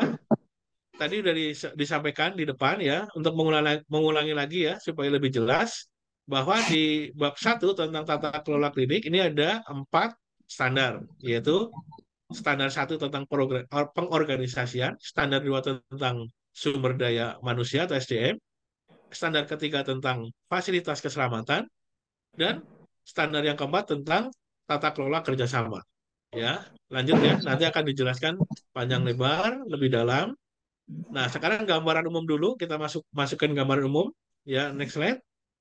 Ya, jadi Bapak Ibu, gambaran umum ini adalah menyampaikan bahwa di bab 1 nanti, ya di bab 1 nanti, sebuah klinik harusnya memiliki kepemimpinan yang efektif ya. Jadi jelas nih organisasinya. Siapa ownernya, gitu kan, atau pemiliknya, siapa yang menjadi PJ kliniknya. Kemudian di bawah PJ klinik nanti mungkin ada macam-macam layanannya ya. Bisa aja PJ farmasi, PJ layanan kesehatan misalkan, PJ layanan gigi misalkan. Nah, tergantung dari layanan-layanan yang diselenggarakan di klinik Bapak Ibu. Jadi organisasi ini harus ada dan ini adalah menggambarkan nanti sebuah kepemimpinan yang efektif. Kemudian ada juga kalau kita bicara klinik secara umum, itu tugasnya juga harus jelas sesuai porsinya ya. The right man on the right place. Nah, itu yang paling penting ya. Maka diatur di situ. Nanti sebagai klinik pratama, katakanlah begitu, nanti ada apa aja yang dibutuhkan di klinik pratama. Nah, contohnya PJ-nya harus seperti apa sih ininya, persyaratannya, harus seorang dokter misalkan, ya kan? Harus punya SIP di sana begitu. Kemudian ada siapa lagi yang dibutuhkan? Harus ada perawat. Nah, perawat tugasnya tentunya bidang perawatan, gitu kan, untuk di klinik. Kemudian ada apa lagi? Mungkin ada tenaga non nakes lainnya yang dibutuhkan. Misalkan ada layanan gigi, berarti ada perawat gigi yang dibutuhkan. Mungkin ada layanan yang sifatnya untuk kebidanan, mungkin belum bidan. Dan non-nakes lainnya. Kalau non-nakes lainnya, ini banyak. Bisa untuk pendaftaran, ya. Bisa untuk, katakanlah, untuk security, ya. OB dan seterusnya. Nah, kalau kita bicara lebih lengkap seperti itu. Jadi ada pembagian tugas dan peran yang jelas dari semua petugas yang ada di klinik, ya. Oke, lanjut. Ini dia akan dibahas di bab 1, tata kelola klinik memuat A sampai E, Bapak Ibu, ya. Boleh dicatat nanti kalau yang penting-penting. Nah, pertama nanti kita akan bicara visi misi, ya. Itu pastilah pasti akan diminta apa itu visi misi, nanti akan kita bahas. Yang kedua tentang tata kelola dan struktur organisasi. Kemudian yang berikutnya adalah tentang uraian tugas, fungsi dari masing-masing petugas yang ada di klinik. Kemudian tata kelola sumber daya manusia, kemudian tata kelola eh, fasilitas dan keselamatan. Baik, lanjut. Nah, kita masuk ke pengorganisasian klinik, jadi kita masuk ke materi inti untuk TKK 1. Nah, di sini ada pernyataan bahwa dalam mengemban tugas dan tanggung jawab wewenang, maka klinik perlu menyusun organisasi yang jelas. Nah, tadi sudah digambarkan ya. Saya contohkan bahwa sebuah klinik harus punya organisasi, ya kan? Nah, makanya organisasi ini perlu dibuat, tetapi harus ada payung hukumnya dulu sebelum dibuat organisasi, yaitu bentuknya adalah SK, surat keputusan. Lantas siapa yang bisa mengeluarkan SK? Yang bisa mengeluarkan SK ada dua hal, yaitu bisa ownernya, bisa juga PJ kliniknya. Nah, nanti dia akan mengeluarkan SK untuk menyusun organisasi klinik yang dimaksud. Ya, seperti tadi paling atas, misalnya kotak paling atas adalah ownernya atau pemilik kliniknya, langsung turun kotak di bawahnya misalkan PJ kliniknya, maka turun lagi ke bawah, kemudian disebar menjadi cabang-cabang. Misalkan ada tadi PJ layanan kesehatan, ada PJ layanan gigi, PJ farmasi, PJ laboratorium, dan seterusnya. Itu kalau ada ya di tempatnya Bapak Ibu. Tapi kalau nggak ada, minimal apa yang dikerjakan itu masuk dalam organisasi atau SOTK ya gitu ya. Kemudian struktur organisasi klinik ditetapkan dengan kejelasan tugas ya, tanggung jawab, alur kewenangan, komunikasi, dan keterkaitan antar tugas. Nah, maksudnya apa di sini? Bahwa Bapak Ibu, ketika nanti sudah muncul SK untuk menyusun sebuah organisasi klinik, maka SK itu perlu lampiran. Nah, lampirannya itulah yang akan menjelaskan apa tugasnya sebagai katakanlah owner dari klinik. Nanti dijelaskan tugasnya apa aja. Kemudian penanggung jawab klinik, tugasnya apa saja, ya. Itu harus dijelaskan juga panjang lebar ya, sampai lengkap. Kemudian petugas-petugasnya, ada perawat, ada bidan, tentunya beda-beda ya. Ada petugas pendaftaran misalkan, ada satpam bahkan di sana, ada OB di sana, maka perlu dibuat keterangannya. Nah, apa yang dibuat? Ada 3 hal untuk lampiran SK organisasi, yaitu tanggung jawabnya, yang pertama, yang kedua kewenangannya, yang ketiga adalah tanggung jawab, wewenang, dan tanggung jawab ya. Jadi ada tugas pokok, tanggung jawab, dan kewenangan ada 3 ya, ada 3 hal. Nah itu wajib nanti Bapak Ibu untuk melengkapi. Ini yang paling penting nih, yang paling mendasar. Jadi SK pengorganisasian klinik ya. Nah ini yang paling penting biasanya kalau nanti real di lapangan, kalau kami turun ya, saya sebagai tim pendamping klinik ya dan puskesmas untuk MKTP biasanya akan dipampang tuh. Nah, di depan pintu masuk utama sebuah klinik ada bagan organisasi. Itu dicetak dalam sebuah apa namanya akrilik yang bagus ya. Kemudian ditulis yang jelas begitu organisasinya berdasarkan SK klinik A nomor sekian. Tersusunlah organisasi klinik misalkan klinik anggrek misalkan ya. Kelihatan tuh di situ. Ada apa aja layanannya, kotak-kotaknya ada berapa tadi, itu akan jelas. Nah, mengenai tugas tanggung jawabnya, kewenangannya itu ada di dokumennya, ya, di dokumennya SK tersebut. Yang nanti ketika itu ditanya sama surveyor bisa ditunjukkan. Paham ya, Bapak Ibu ya? Oke, lanjut. Nah, kemudian kita bicara di sini selain organisasi, maka klinik harus juga menetapkan visi misi. Nah, ini yang paling awal juga nih Bapak Ibu. Karena setiap organisasi tentunya pasti punya visi dan misi, ya kan? Bisa jadi berbeda, ya. Tetapi pasti harus ditetapkan. Apapun itu silakan, ya. Jadi seluruh komponen klinik katakanlah membuat meeting, pertemuan kecil, kemudian menetapkan visi, ya. Apa tuh visi sebenarnya?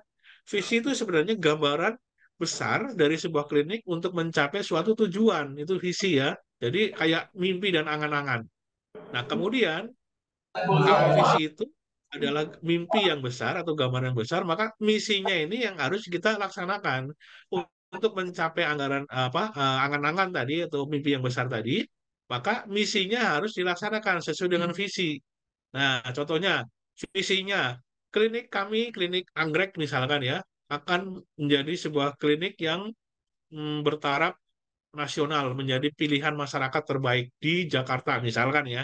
Maka visinya harus menuju ke sana supaya menjadi terbaik itu harus ngapain? Nah, contohnya klinik melaksanakan peningkatan pengetahuan secara berkala, misalnya gitu kan, menyiapkan sarpras yang terbaik atau yang paling update, yang modern gitu, dan bla bla bla, masih banyak ya. Nah, itu yang dimaksud. Jadi ketika nanti klinik membuat visi misi, maka harus ditetapkan oleh seluruh pegawainya. Jadi semuanya harus tahu Bapak Ibu. Ya, dari mulai owner, PJ klinik, PJ layanan bla bla bla, bahkan sampai katakanlah mohon izin kepada satpam dan security. Itu perlu dipaparkan, ya. Maka ada SK visi misi. Nah, tadi yang pertama adalah SK organisasi ya. Yang kedua perlu SK visi misi. Ini harus ditetapkan juga supaya kuat, payung hukumnya jelas. Nah, kemudian apakah visi misi setelah dijadikan SK itu didiamkan? Tidak. Harusnya ada sosialisasi visi misi secara berkala di klinik Bapak Ibu ya. Nah, jadi katakanlah setiap hari Rabu atau Rabuan ya, ada meeting mau pagi mau sore terserah ya. Jadi ada sosialisasi tentang visi misi klinik anggrek kepada seluruh petugas. Nah, ini menjadi bagian implementasi Bapak Ibu ya untuk menerapkan bahwa visi misi ini memang harus diketahui oleh seluruh anggota petugas klinik. Nanti harus ada dokumentasinya. Nah, ini kita mulai bicara tentang pendokumentasian. Jadi, Bapak Ibu nanti kalau kita ada kegiatan di kliniknya, katakanlah sosialisasi tentang visi misi, ya kan? Nanti ada sosialisasi tentang cuci tangan. Nanti ada sosialisasi tentang apa namanya etika batuk misalkan ya. Itu semuanya adalah kegiatan yang dilaksanakan oleh klinik dan memang harus dilaksanakan. Itu harus ada dokumentasinya. Nah, dokumentasinya apa saja Bapak Ibu? Boleh dicatat ya. Kalau kalau kita singkat, zaman dulu itu ada kata daun, ya kan? D-nya singkatan adalah dokumentasi, itu bisa foto-foto. U-nya adalah kalau memang itu sifatnya resmi ada undangannya boleh dicantumkan nanti sebagai dokumennya.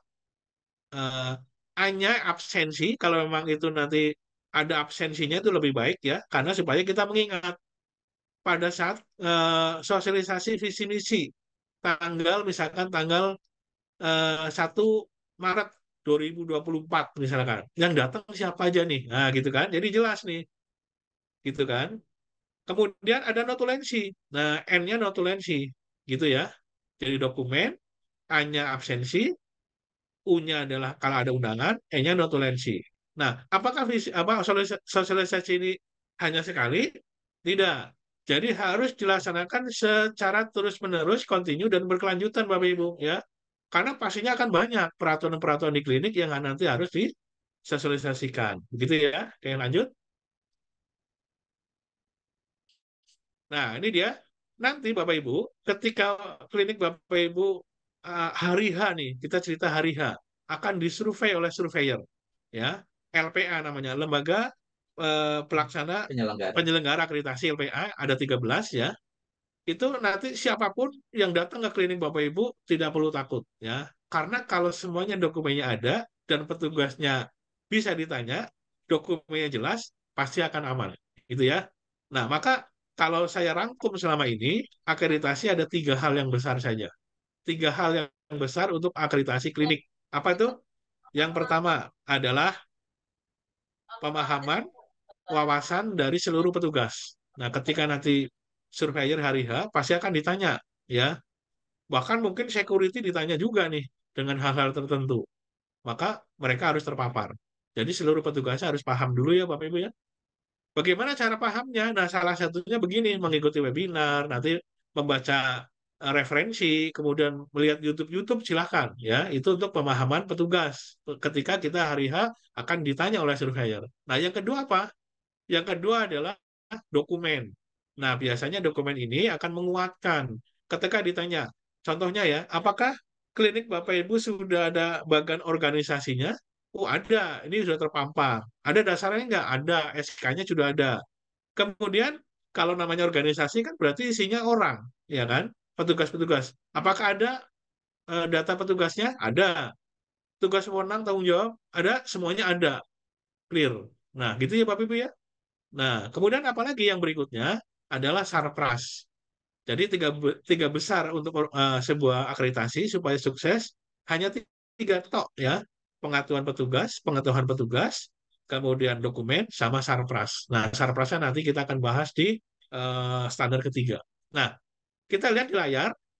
Mudah-mudahan Bapak Ibu bisa menyimak layar ini dengan jelas ya. Dari Sabang sampai Merauke akan ditanya hal yang sama Bapak Ibu. Karena elemen ini sudah ditetapkan oleh Kementerian Kesehatan. Jadi tidak akan beda ya. Maka Bapak Ibu dengan mengikuti ini ya, kemudian bisa paham, maka ini menjadi bekal. Mau siapapun yang nanya surveyornya, pertanyaannya ya seperti ini ya.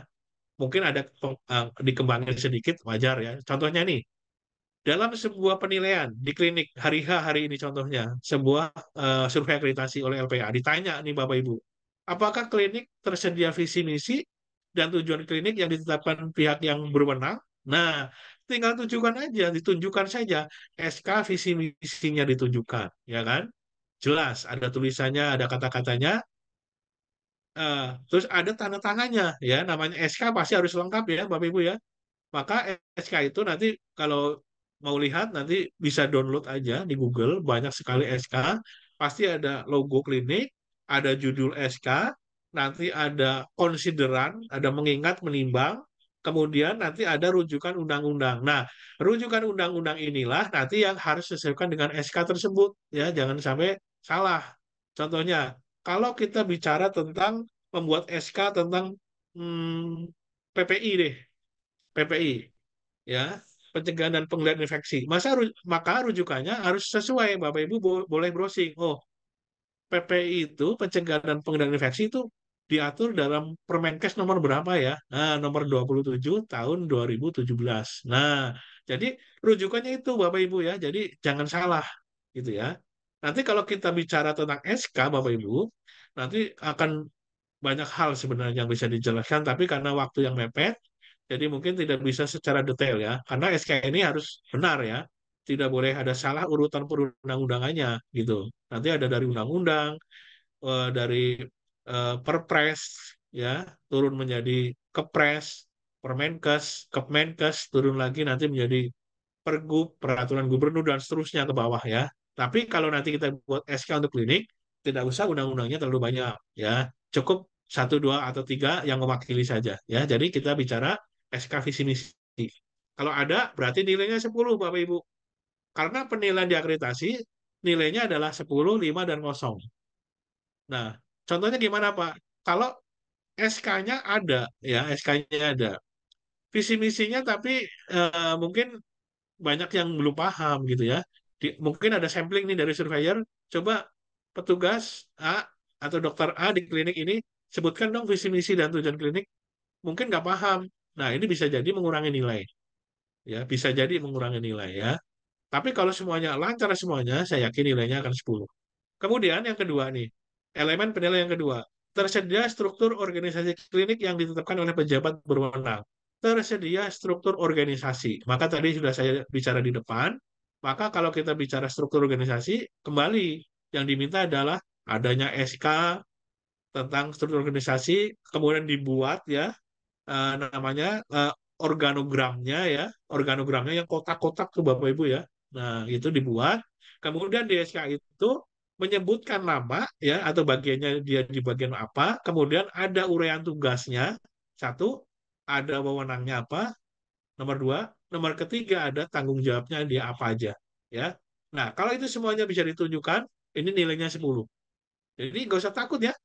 Nggak usah kita terlalu rumit mikirin akreditasi itu kayaknya sesuatu yang horor banget, tidak Bapak Ibu ya. Karena semuanya saya yakin udah dijalankan selama ini. Tetapi mungkin belum terdokumentasikan dengan baik. Itu saja sebenarnya. Ya. Nah, kemudian apalagi yang ditanya di sini, di elemen ini, tadi ini, tersedia uraian tugas, tanggung jawab, dan kewenangan. Nah, makanya kalau sudah ada uraian seperti ini, Bapak Ibu harus baca dong. Ya, oh, saya sebagai dokter di layanan gigi, di klinik anggrek misalkan ya. Maka tugas saya apa sih sesuai dengan SK? Kita baca. Jadi begitu nanti ditanya sama surveyor, tahu tugasnya apa aja. Sesuai yang ada di SK. Gitu ya. Kemudian saya sebagai perawat nih di klinik itu. Maka tugas saya apa aja sih? Kewenangannya apa aja? Bisa jadi itu di sampling ditanya Bapak Ibu. Ya, kalau ditanya lancar, jelas nilainya 10. Oke, next slide. Ya. Nah, itu tata kelola pertama udah kita lewati ya. Jadi tidak terlalu banyak, hanya tadi perlu pengorganisasian, SK, sama organogram dibuat, ya. Kemudian SK visi misi, tata nilai. Jangan lupa tadi ada uraian tugas pegawai. Nah, kalau uraian tugas pegawai biasanya nanti boleh juga nanti adanya memang di SK, tapi nanti boleh diketik ulang dan dimasukkan dalam file kepegawainya yang ada di klinik. Jadi masing-masing pegawai nanti harusnya punya file tersendiri ya. Nah, filenya sama nih, misalkan pakai map warna merah nih, ya kan? Ada fotonya di depan.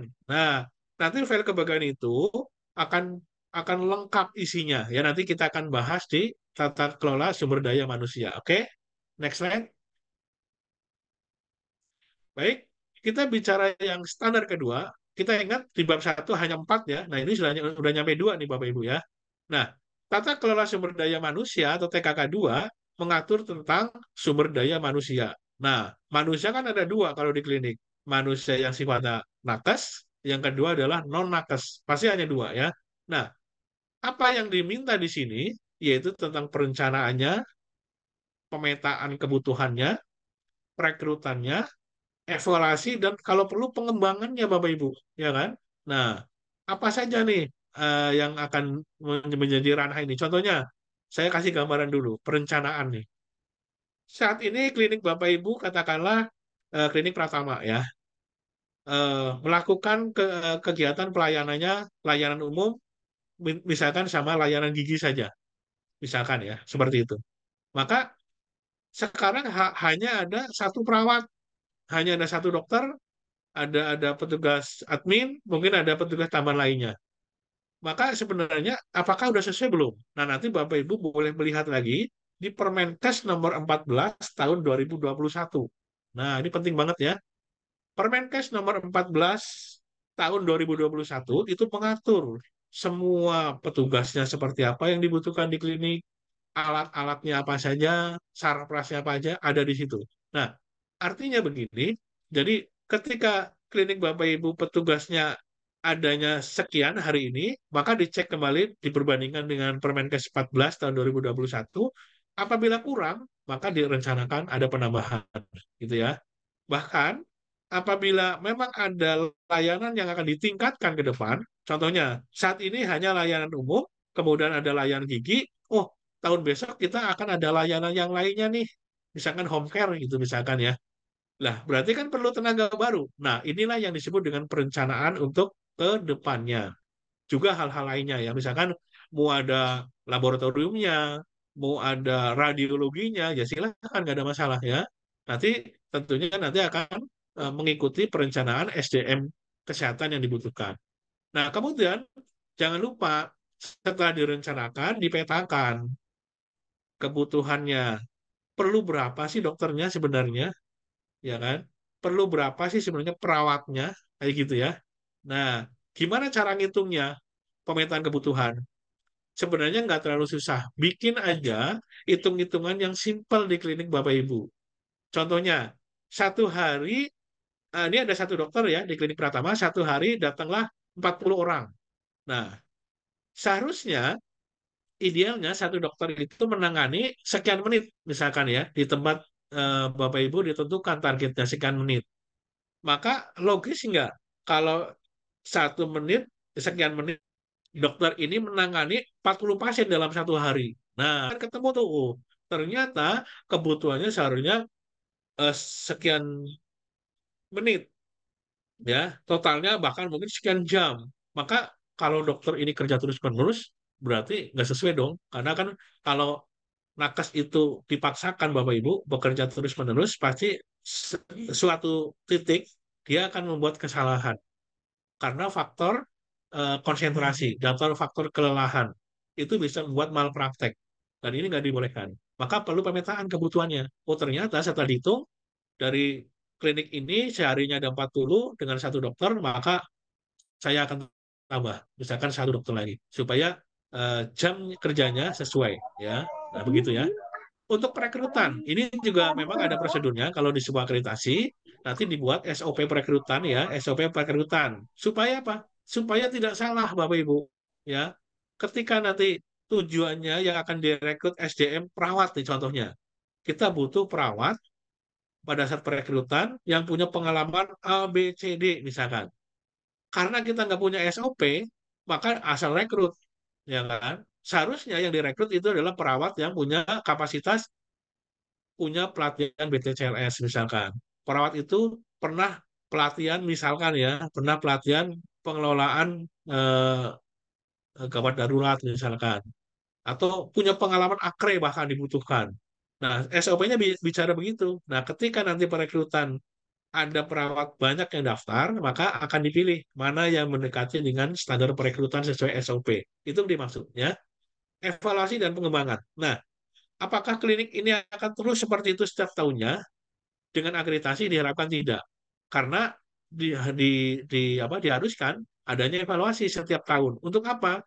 Untuk pengembangan. Karena ilmu itu setiap saat berkembang, Bapak Ibu ya. Bisa jadi nih perawat ini udah sesuai dengan kliniknya, ya. Tetapi jangan lupa perawat itu sudah invalid nih sertifikat keterampilannya seperti BTCLS-nya, ACLS-nya, TLS untuk dokter dan sebagainya sudah banyak yang invalid, maka harus ada di refreshing lagi pelatihannya, bahkan kalau perlu dikembangkan. Nah, contohnya klik ini besok akan membuka deh layanan untuk lab misalkan. Ya maka mengembangkan nih orang-orang yang sudah ada atau akan ada perekrutan baru untuk pengembangan hal yang baru. Ya, itu namanya kita akan mengembangkan tentunya tidak. Contohnya kayak driver nih, nakes. Orang biasa boleh, driver ambulan ya maksudnya ya. Ini bagi klinik yang melaksanakan rawat inap, ini pastinya ada ini kan, ada ambulan nah, perlu driver. Maka driver itu boleh dilatih BHD, dilatih defensive driving, dilatih bagaimana pertolongan dasar begitu ya. Ini juga bagian dari pengembangan klinik ya, bukan hanya nakes saja, tapi perlu non nakesnya. Oke, next slide. Ya, tadi kita bicara tentang di standar kedua ya, tentang SDM. Jadi tadi intinya belum muncul ya, Pak? Please, caranya. Ya, screen-nya hilang. Ya, share screen-nya hilang. Jadi tadi tentang penghitungan anjabnya, kemudian pengembangannya, kemudian nanti perekrutannya nanti diperhatikan, kemudian juga izin-izinnya lah, jangan lupa Bapak Ibu. Karena kita mengerjakan pekerjaan di klinik, ini resikonya besar, kaitannya dengan aturan-aturan yang ada, mungkin tentang hukum bahkan, maka perlu sekali ya izin dari seluruh petugasnya, mau dokter, bidan, perawat, itu diperhatikan. STR-nya harus lengkap. Nah, ini ya. Kalau kita bicara calon SDM, maka perlu file kepegawaian. Tadi yang saya bilang ya. Jadi mungkin klinik cepat ada satu warnanya merah, mau kuning, mau hijau nggak ada masalah ya. Tapi kalau bisa di situ ada satu pegawai punya satu file, kasih foto gede di depannya, nama, kalau perlu kasih nomor induk yang ada di situ ya. Isinya apa aja? Nah, isinya ini kualifikasi dia sebagai dokternya apa, pendidikannya apa di situ ya kan, pelatihannya apa saja yang dipunyai, masukin semua tuh data-datanya ya. Kompetensinya mungkin dia punya sertifikat yang menguatkan dia punya kompetensi tertentu, masukin juga dalam file kepegawaiannya. Itu yang pertama ya. Yang kedua, STR tadi saya bilang adalah perizinan ya untuk perorangan nih. STR, SIP, semua nakes itu masukkan. Urian tugas tadi sudah ngambil dari SK ya kan, yang pertama banget itu diketik ulang, masukin di file kepegawaian. Yang keempat, sertifikat pelatihan yang kopi aja ya, masukin semuanya. Kalau perlu yang terupdate ya ada juga. Nah, yang kelima, ini jangan lupa nih, ini masuk dalam ranah SDM nih, penilaian kinerja ya. Dan yang keenam, urian kompetensi. Nah, mengenai penilaian kinerja, ini memang harus dibuat Bapak Ibu. Ini menjadi penilaian pada saat akreditasi ya. Kalau PNS biasanya sih ada Ekin ya, memang sudah tersusun seperti itu. Tapi kalau kita di klinik gimana? Bikin sendiri nggak ada masalah ya. Untuk banyak contoh ya untuk penilaian kinerja, misalkan klinik A menentukan penilaian kinerja untuk perawat, targetnya misalkan adalah 100% misalkan ya. Nah, dari 100% itu ada 10 komponen yang dinilai. Contohnya, ketaatan dia bekerja mulai dari jam berapa sampai jam berapa. Absensinya dalam sebulan harus penuh, full. Kemudian eh, apa namanya, target-target yang ditetapkan untuk seorang perawat, katakanlah untuk mengisi dokumen pasien harus 100%, dan seterusnya ya. Nah, dari 10 item, seharusnya nilainya 10 semua, karena targetnya 100%. Bisa jadi Bapak Ibu, di suatu titik, perawat tersebut nilainya nggak penuh. Dari 10 item itu mungkin hanya terpenuhi 8. Apa dua yang hilang contohnya? Dia kok nggak masuk ya nih 2 hari. Nah, dari segi absen berarti nilainya nggak 10, ya kan? Kemudian mungkin dari segi taat masuknya. Loh, biasanya masuk jam 8, kenapa dia masuknya sekarang jam 10? Otomatis kan itu ada penilaian kinerja. Maka di satu titik bulan tersebut, dia tidak mencapai kinerja yang ditetapkan di klinik, yaitu 100%. Sekarang menjadi 80%. Nah, itulah yang menjadi evaluasi nantinya kepada petugas itu, perlu enggak dia dikasih katakanlah pembinaan ya, tapi kan belum tentu dia bersalah ya, maka jangan langsung mengeluarkan punishment dulu, pembinaan dulu, ditanya kenapa Anda sebagai perawat penilaian kinerjanya bulan ini kok turun jadi 80%, ternyata mungkin dia sedang ada masalah, orang tuanya sedang sakit dirawat ya kan, mungkin dia sendiri sedang sakit juga atau mungkin kena cedera, kita nggak pernah tahu ya. Nah, maka kebijakan klinik lah ini yang bermain ya. Seperti apa? Memang benar, eh, punishment perlu ya, reward perlu juga, tapi juga kalau menurut saya sih perlu wise ya, kebijaksanaan.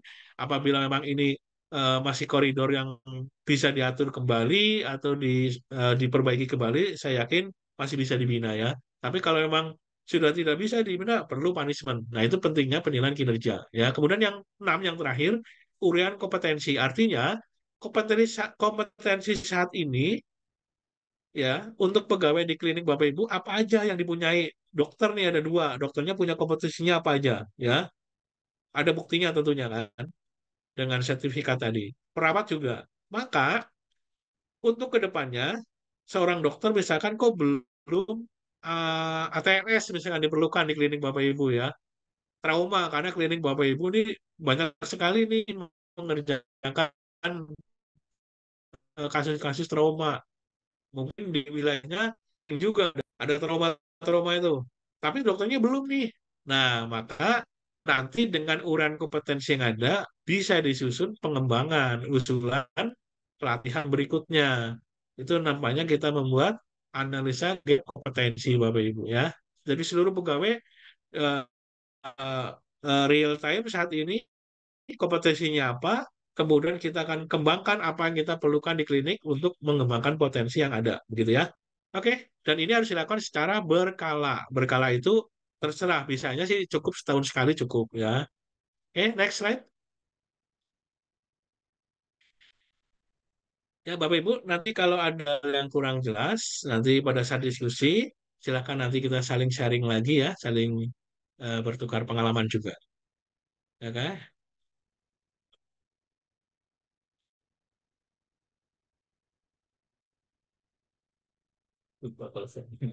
Nah, di sini elemen penilaian ya, pemenuhan kebutuhan dan ketersediaan tenaga dilakukan dengan jumlah dan jenis kebutuhan layanan yang memang diatur dalam perundang-undangan. Ya, kan? Tadi undang-undang dimaksud adalah apa? Yaitu tadi kalau klinik rujukannya dua yang paling penting. Permenkes nomor 14 tahun 2021 atau Permenkes nomor 9 tahun 2014 tentang klinik. Dua-duanya masih dipakai. Ya, jadi silakan Bapak Ibu dicatat ya.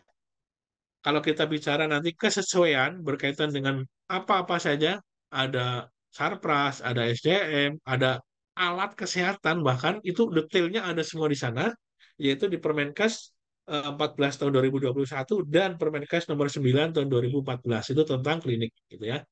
Kemudian yang kedua, file kepegawaian tadi udah disinggung ya. Jadi masing-masing punya file. Nah, apakah harus filenya harus ini Pak harus apa namanya di print out? Ya enggak juga. Kalau memang udah elektronik silakan aja. Tetapi saat nanti kalau diminta oleh surveyor bisa ditunjukkan di laptopnya begitu. Kemudian kinerja SDM dievaluasi secara berkala. Nah, ini yang tadi saya bilang. Berapa perlu dievaluasi Pak? Sebenarnya makin sering makin bagus ya. Tapi minimal setahun sekali. Kalau setahun dua kali boleh Pak, boleh ya supaya SDM kita ini terlena nih. Oh, dinilainya entar masalah inilah bulan Desember gitu kan. Itu nggak apa-apa, nggak ada masalah karena itu kebijakan klinik. Itu bisa jadi malah lebih bagus karena akan apa ya akan apa untuk menetapkan pegawai itu dalam relnya bekerja gitu ya. Jadi evaluasinya secara berkala. Oke, next. Nah, Bapak Ibu, kalau kita bicara nanti secara berkala, jadi nanti kalau ditanya sama surveyor, maka evaluasinya ini nggak cuma sekali loh ya, nggak cuma sekali. Nah, apapun kegiatannya, misalkan ada sosialisasi tentang visi misi tadi saya ulang sedikit ke belakang, secara berkala. Ada sosialisasi tentang cuci tangan secara berkala, ya. Ada penilaian kinerja secara berkala. Maka dokumennya tidak boleh satu, ya. Kalau satu berarti nggak berkala. Itu bisa menjadi apa pertanyaan yang bisa mengurangi nilai dari surveyor itu ya. Jadi kalau berkala berarti kita ada kelanjutannya maksudnya itu. Nah, kita kembali nih ke elemen penilaian untuk standar 2.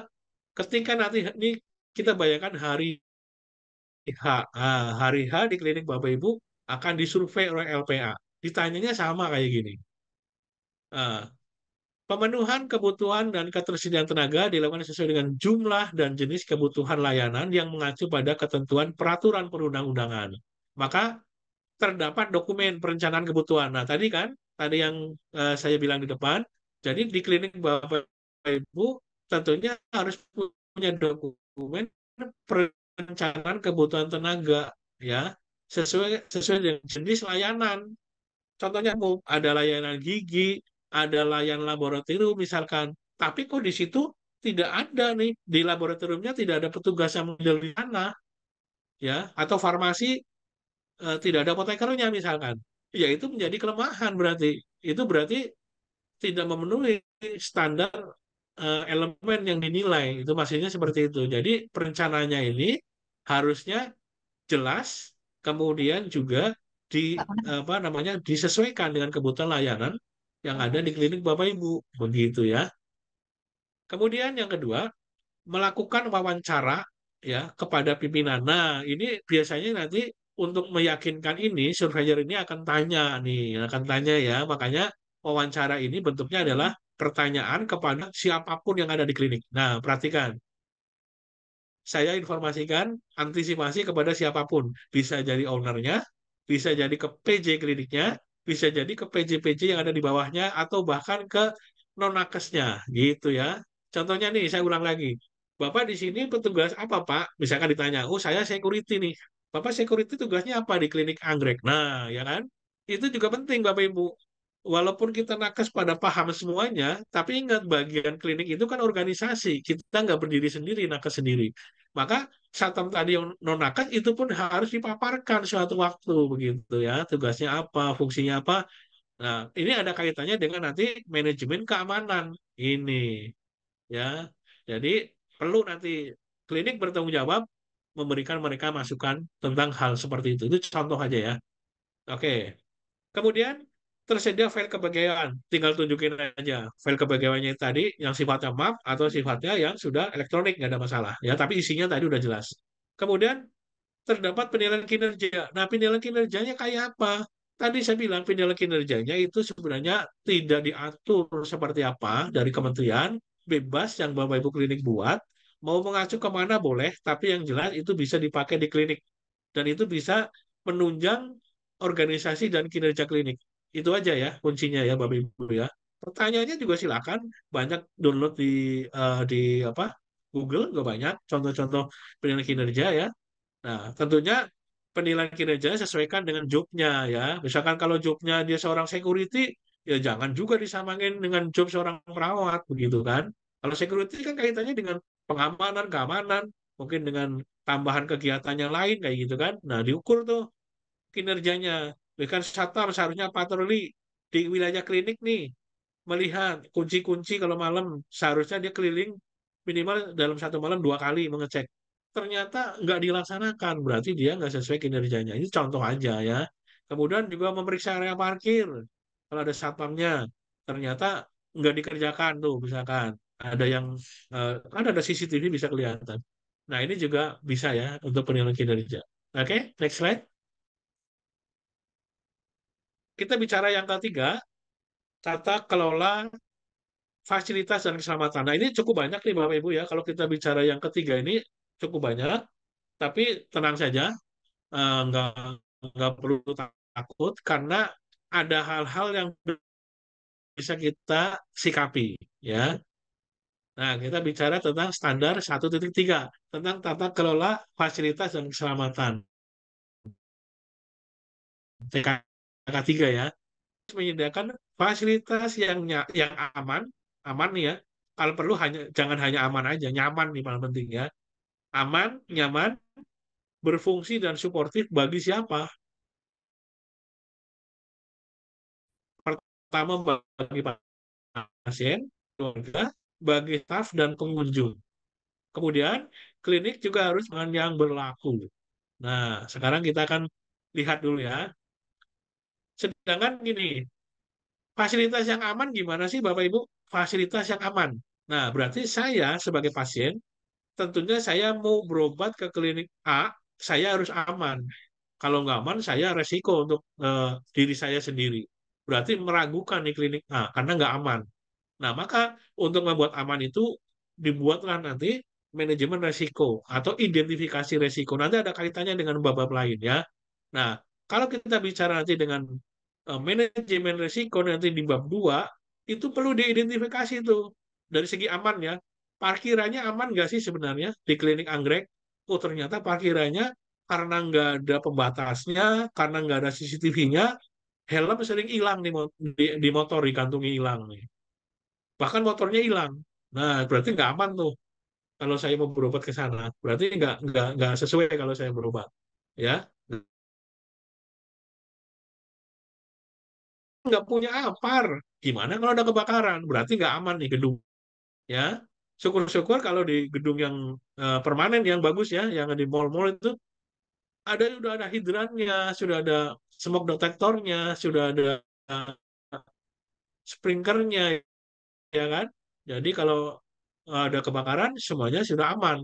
Nah, kawasan dilarang merokok. Berarti kalau ada orang merokok klinik nggak mau kesehatan saya. Karena klinik itu harus 100% dilarang merokok. Harus ada SK-nya dari pimpinan. Nah, kalau ada orang merokok di sekitar klinik itu udah nggak aman. Ya. Nah, itu contoh Bapak Ibu ya. Jadi klinik harus aman dulu dari semua hal, dari yang umum sampai yang medis. Nah, kemudian alatnya juga harus berfungsi, ya, dan suportif. Contohnya, kita punya alat USB, tetapi nggak fungsi, ya vibrasi. Begitu untuk tensi, hasilnya nggak sesuai dengan yang sebenarnya di pasien tersebut. Ini membahayakan buat pasien.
Mohon maaf, Bapak-Bapak, izin sebentar ada kesalahan teknis jaringan.